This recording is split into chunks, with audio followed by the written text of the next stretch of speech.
अर्थसंकल्पीय अधिवेशनाकडे शेतकऱ्यांचं लक्ष लागलंय। नापिकी आणि कर्जबाजारीपणामुळे शेतकरी हवालदिल झालेत। विधानसभा निवडणूक काळामध्ये महायुतीच्या नेत्यांनी कर्जमाफीची घोषणा केली होती, त्याची पूर्तता करावी अशी मागणी आता शेतकरी करतात।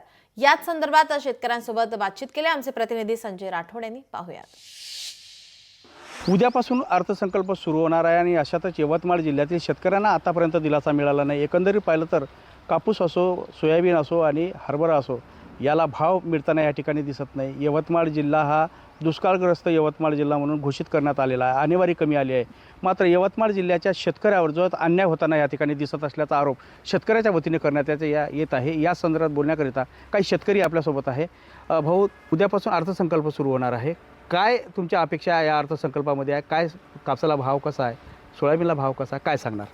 फुलथापा देऊन सत्तेवर आलेलं आहे सरकारने लाडका शेतकरी यासारखी योजना चालू करायला पाहिजे आणि आमच्या शेतकऱ्यांना दिलासा द्यायला पाहिजे अशी अपेक्षा आमची आहे।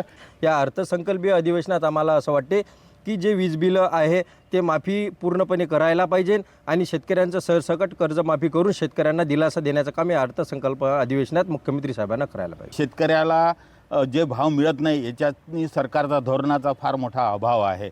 जसं शेतकऱ्याच्या नावावर विमा भरल्या जाते आणि शेतकऱ्याच्या नावावरचा पैसा कंपन्याला देण्यात येते, परंतु प्रत्यक्ष लाभ शेतकऱ्यांना विमाचा मिळत नाही आहे, हे आपण वेळोवेळी पाहत आहोत। तर शेतकऱ्याच्या नावावरचा जो पैसा भरते त्याचा बेनिफिट शेतकऱ्याला मिळाला पाहिजे, हेच आमचं म्हणणं आहे।